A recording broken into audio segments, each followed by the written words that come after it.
Let's look at a couple of exam questions regarding this topic. The first of which is this one. This is from June 2006, paper 7, question 2. A mathematics module is assessed by an examination and by coursework.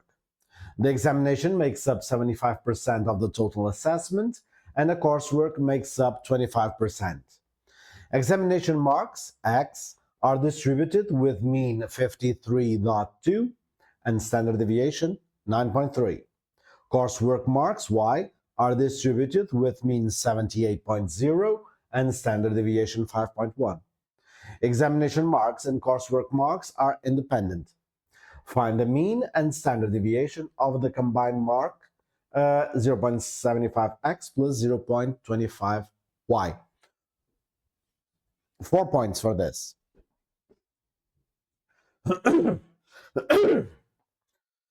I just wrote down here numerically all the relevant information.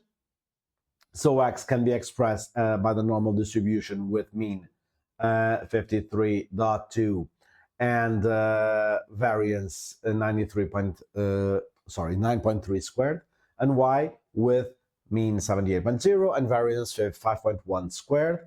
And c is going to be the new random variable given by this function over here, function of x and y. So in order for us to figure out the mean and the standard deviation of that, we need to know and use what I told you in the previous lesson.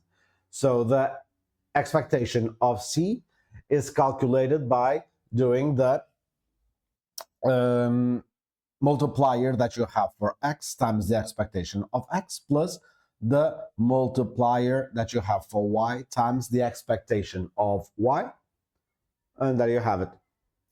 As for the variance, don't forget you have to square the multiplier of x and multiply it by the variance of x plus the multiplier of y squared times the variance of y.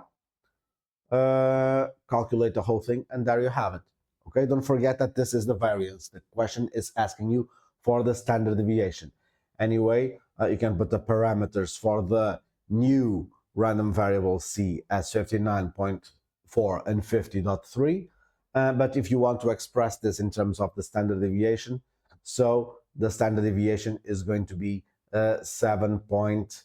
I made a mistake there. This is square root of 50.3 is 7.9, so that should be 7.09 square and not square root of that, obviously. Anyway, you have here the values that you wanted, and you have 4 points for that. More interesting than this question is this one over here. Where is it? Here, question 4.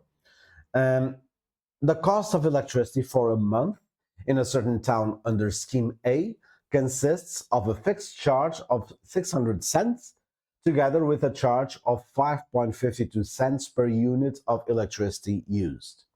Stella used scheme A. The number of units she uses in a month is normally distributed with mean 500 and variance 50.41. Find the mean and variance of the total cost of Stella's electricity in a randomly chosen month. With this, you can see the versatility of what you just learned. You can express x in terms of a function. As you can see here, the information that you are given regards the mean and the standard deviation is, as you can see here,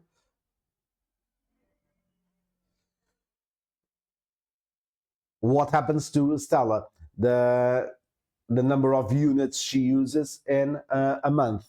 Okay, so this is focused on the specific number of units of electricity that Stella uses. What you need to calculate regards the cost. So you can express the cost in terms of the units used via a very simple function. What is that function?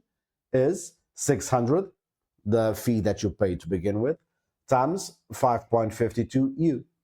All right?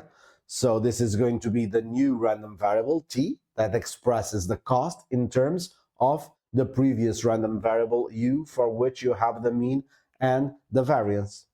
So if you want to calculate the expectation and the variance of t, then you have to use the rules that you learn. Okay, let me see if I can still have them here just for you. No, where is it?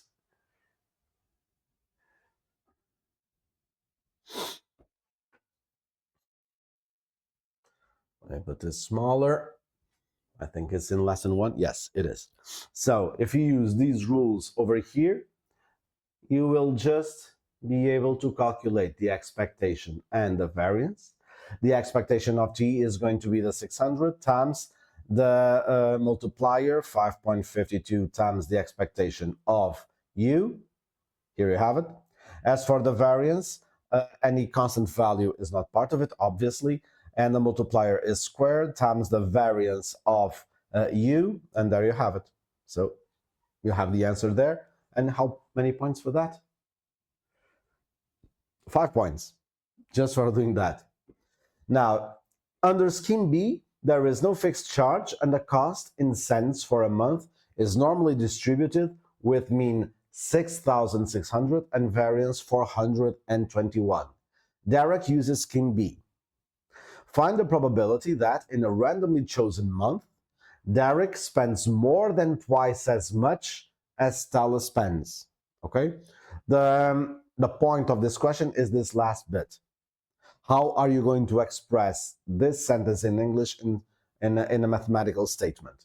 Again, Derek spends more than twice as much as Stella. The random variable that expresses what Stella spends is t, remember? So you can set this up like this. First of all, I just wrote down the information about what the text said to begin with, the mean and the standard deviation for scheme B. And what you want is the probability that what Derek spends is more than twice what Stella spends, right? So what you actually want is this.